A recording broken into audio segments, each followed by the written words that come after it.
Hello दोस्तों, नमस्कार। मैं आपका मित्र आनंद शर्मा। आप सभी का हार्दिक स्वागत है।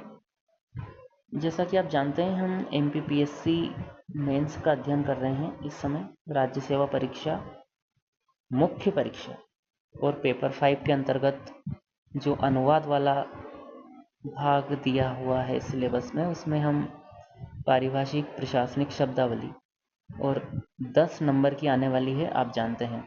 तो हम प्रतिदिन की तरह आज भी 5 शब्द लेकर आए हैं और उनसे संबंधित वाक्य भी मैं आपके लिए लाया हूँ, तो समझने में ताकि आपको आसानी रहे। पहला आज का हमारा शब्द है डोमिसिल। इसका हिंदी है अधिवास।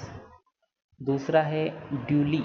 ड्यूली को विधिवत या यथाविधि हम हिंदी में कहते हैं। हमारा अगला शब्द है आज का ड्यूरेशन। ड्यूरेशन अवधि को संदर्भित करता है। एलिमिनेट यानी कि बाहर हो जाना, निकाल देना। हमारा आज का 5वां शब्द है एम्प्लॉई अर्थात कर्मचारी। ठीक है मित्रों, अब हम 5 वाक्य देखते हैं एक एक करके, ताकि आपको समझने में आसानी रहे।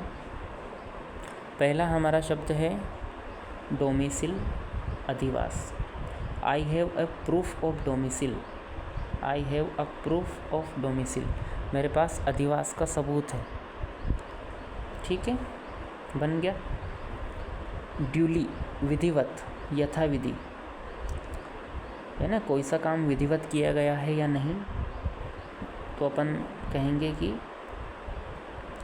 ड्यूली। इंग्लिश में काम ड्यूली, है ना। ये विशेषण के तौर पर भी यूज़ होता है शब्द। The document was duly signed by the officer, यानी विधिवत हस्ताक्षर किए गए थे डॉक्यूमेंट पर। The document was duly signed, हस्ताक्षरित किया गया था। कैसे किया गया था? ऐसे ही नहीं उठा के कहीं भी, विधिवत हस्ताक्षर किया गया था। हमारा अगला शब्द है ड्यूरेशन। आप जानते हैं अवधि यानी समय सीमा, एक समय काल जिसे बोलते हैं, निश्चित समय जो पॉइंट ऑफ टाइम पर स्टार्ट हो गए, एक पॉइंट ऑफ टाइम पर ख़त्म हो जाता है, उसे अवधि बोलते हैं, जो कुछ दिन की, कुछ घंटों की हो सकती है। आप जानते हैं इन सर्विस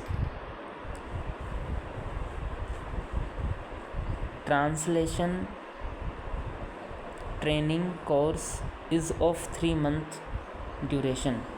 सेवाकालीन अनुवाद प्रशिक्षण पाठ्यक्रम 3 महीने की अवधि का है।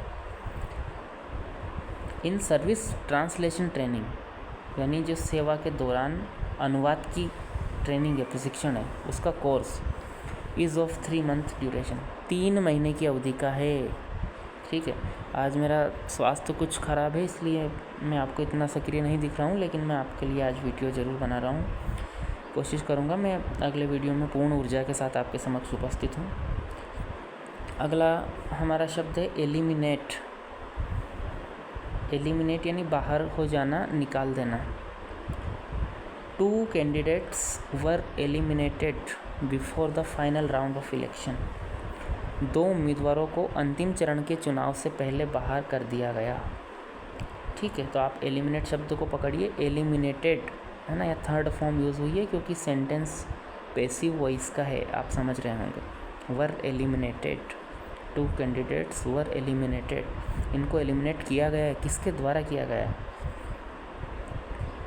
है ना, निर्वाचन आयोग द्वारा किया गया होगा। इससे पहले ही कर दिया, फाइनल राउंड के इलेक्शन से पहले। यहाँ पे आगे और जोड़ सकते थे, बाई इलेक्शन कमीशन, तो और सेंटेंस आगे बढ़ जाता कि निर्वाचन आयोग द्वारा 2 उम्मीदवारों को अंतिम चरण के चुनाव से पहले बाहर कर दिया गया। हमारा आज का आखिरी शब्द है एम्प्लॉई। आप जानते हैं एम्प्लॉयमेंट शब्द सुना होगा, रोजगार, है ना। ये कर्मचारी को एम्प्लॉई कहा जाता है। All the employees may mark their attendance through electronic machine.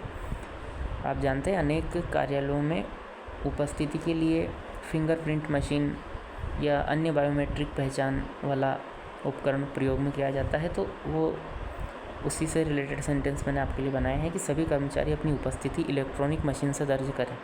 All the employee may mark their attendance through electronic machine.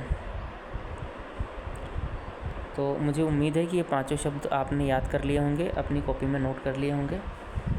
ये 11 अगस्त का PDF था और मैं कोशिश करूँगा, अब जो कुछ 2-3 दिन से क्लास नहीं हो पाई व्यस्तता के कारण, तो 5 की जगह 6 शब्द लेकर इनको कवर कर लूँ आज से।